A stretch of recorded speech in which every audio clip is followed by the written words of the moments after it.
What's up, guys? Today I want to do a video talking about the benefits of being a bad graphic designer and trying to start a print-on-demand business. I'm going to focus the video kind of on like the Amazon merch by Amazon program and speak to that perspective. And I'm going to have a little bit of fun with it. So let's get started. Quick reminder, I run a weekly print-on-demand giveaway. You can enter for free using the link in the description. This week sponsored by Merch Titan's Upload Automation, Merch Ninja Research Tools, and All Sunset's Premium Premade Sunset Graphics. 2 winners are selected every Sunday. The link is in the description. It's completely free to enter. Also in the description, a link to my 7-day Amazon merch mini course delivered via email, and a link to my Amazon merch community on Facebook if you'd like to join. All right, let's get started with these 5 benefits of being a bad graphic designer that wants to start a print-on-demand business. Benefit number 1 is that no one really steals my designs, but does that mean that nobody steals any of them? Of course not. As you guys are probably aware of, on websites like Amazon, they assign a data point called BSR, or best seller rank, which is public facing, to any product on the catalog that's made a sale before. This allows people that want to steal designs to basically target designs that are already validated, that have sold.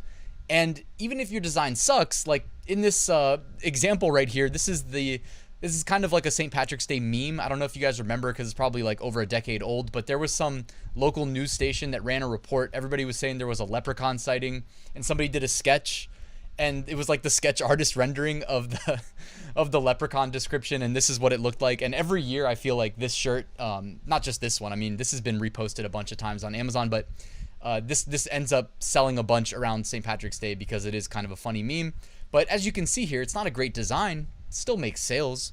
And just, keep in mind, when it comes to stealing designs, I'm sure the better the graphic design ability of the artist, the more likely someone's going to try to replicate it. But we also do live in a day and age now where there are bots that can crawl the front end of websites like Amazon, and because Amazon does that zoom feature when you hover over the product, it gives the ability for somebody to write a bot. And we already know there's a bunch of these bots out there. I'm sure you guys know what I'm talking about, that can literally strip your design from the zoomed in version, peel off the background, and then re-upload it via Seller Central. I've seen that done before. I've done a video on it. Somebody that I was mentoring had uploaded one of their original artwork designs that they spent like a month designing. They're like a really good artist.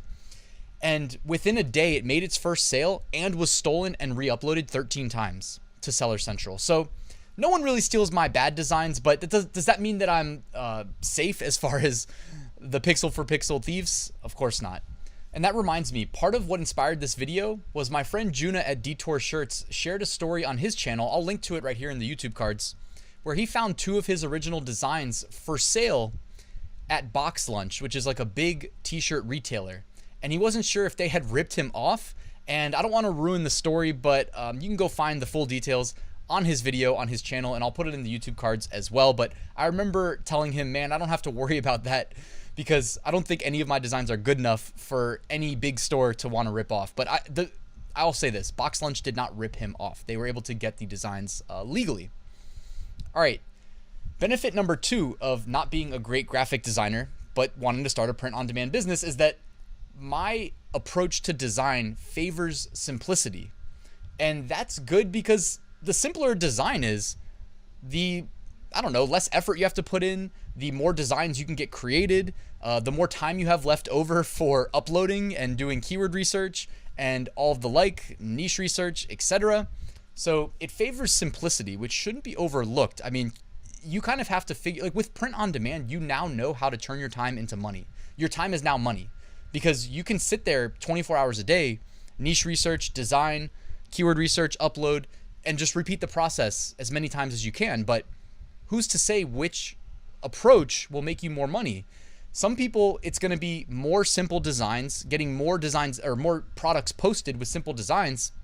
And somebody who's a better graphic designer, like my friend Juna at Detour Shirts, he may make more money doing less designs, less products posted for sale, but better looking designs, because that's what his edge is that he can make designs that people like me just can't execute. We don't have the ability yet. So it's something worth considering. All right, benefit number 3. I can be more agile. And I mentioned that I was going to do this video in the Amazon merch context. Now, Amazon merch limits the number of products we can sell at any given time. When you first join Amazon merch, you only get 10 upload slots. Now, this is a big point of contention for many new sellers, and a lot of people never make it out of Amazon, out of tier 10 in Amazon merch because they can't get the 4 or 5 required sales to be tiered up to tier 25, where you have 25 upload slots. Now, if you're a weak graphic designer, and these two shirts on the slide behind me are a poor example because they're both really well executed designs, but what I was really trying to illustrate there is that let's say I have limited upload slots and I didn't spend too long or too much effort, too much time creating the designs that I'm posting for sale. Well, then I'm not going to hesitate to take off my unicorn St. Patrick's Day shirt and replace it with a unicorn Easter shirt as we head to Easter and St. Patrick's Day is behind us. So that's kind of the gist of what I wanted to illustrate here, is that I can be more agile. It doesn't really bother me if I have to remove a product that hasn't made a sale and replace it with something new. Benefit number 4 of being a weaker graphic designer is that time really isn't an issue for me. When I sit down and I'm going to have a little design session, I know I'm not going to spend too much time on those designs. Now, I think I learned that lesson early on in my journey, probably in tier 25, tier 10, tier 25. I was spending a lot of time on the design aspect because I wanted to get some foundation of what I'd consider to be t-shirt design fundamentals. But outside of tier 25, I really focused more on being agile, iterating through the process efficiently, because, you know, you guys know I was doing Amazon FBA at the same time, working a day job at the same time, working a second job teaching. So it's like,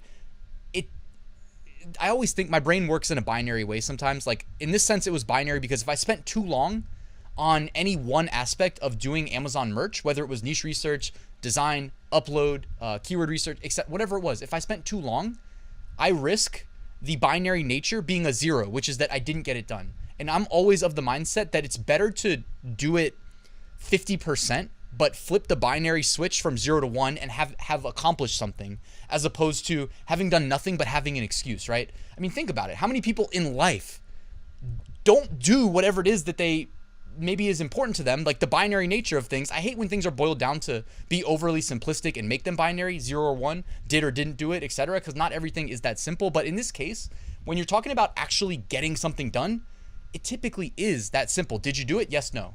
Don't need an excuse. Did you get it done? And for me, it's like when time isn't an issue, when it comes to design, it really helped me favor getting things done. And I've shared the story before. I kind of made a point when I was early on in Amazon merch where I would not go to sleep unless my daily upload slots were filled. And I love my sleep, so this also helped me sleep at night. Let's put it that way. All right, the last one, number 5 of 5, benefits of being a weak graphic designer.